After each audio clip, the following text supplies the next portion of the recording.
Bismillahirrahmanirrahim. Assalamualaikum warahmatullahi wabarakatuh. Perkenalkan kami dari kelompok 12 dengan saya Hafiz Fajar Fadilah dengan NPM 2024 14500 dengan rekan saya Muhammad Haikal Ansori dengan NPM 2024 14500 Izinkan kami untuk mempresentasikan tugas agama dengan judul Demokrasi Prosedural dan Substantif.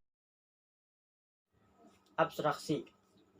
Demokrasi akan berpijak pada prinsip kesetaraan dalam arti bahwa setiap manusia itu setara.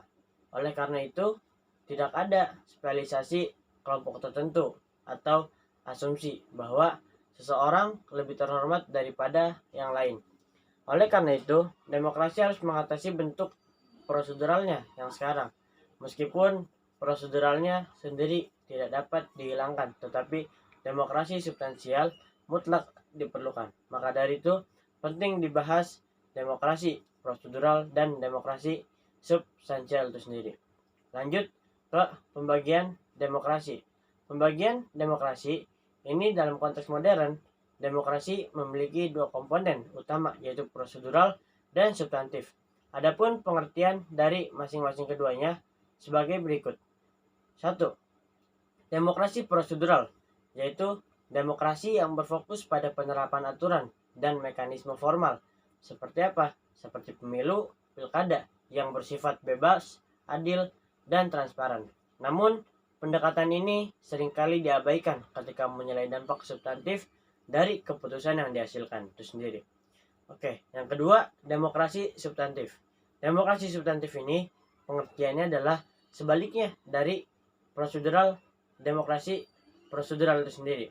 Kalau demokrasi prosedural berfokus pada penerapan aturan dan mekanisme formal, demokrasi substantif ini menitik beratkan pada kualitas hasil demokrasi, termasuk pada penghormatan hak asasi manusia, keadilan sosial, dan partisipasi aktif dari masyarakat itu sendiri.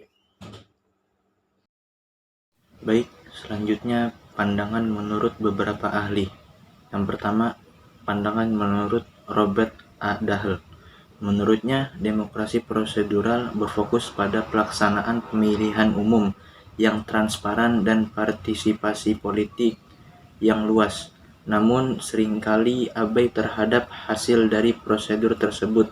Apakah benar-benar merefleksikan kepentingan rakyat? Yang kedua, pandangan menurut Amartya Sen.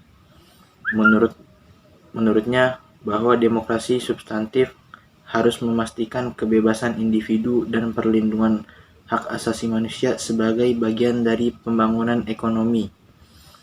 Berikutnya, fokus dari kedua demokrasi. Apa fokus dari kedua demokrasi tersebut?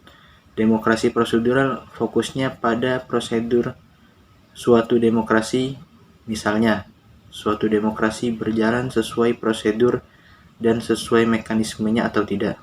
Sedangkan demokrasi substantif berfokus pada hasil dari suatu demokrasi tersebut. Misalnya, hasil dari suatu demokrasi itu benar-benar untuk kepentingan rakyat dan untuk kepentingan negara atau tidak. Jadi kesimpulan dari materi kami ini bahwasanya demokrasi prosedural menyediakan kerangka formal untuk menjalankan pemerintahan secara sah dan teratur. Sedangkan demokrasi substantif memastikan bahwa hasil pemerintahan mencerminkan kebutuhan, aspirasi, dan hak seluruh warga negara. Mungkin hanya ini yang bisa kami sampaikan. Sebelum kami tutup dengan salam, jika ada yang ingin ditanyakan, maka akan kami siapkan jawaban, bukan kepastian.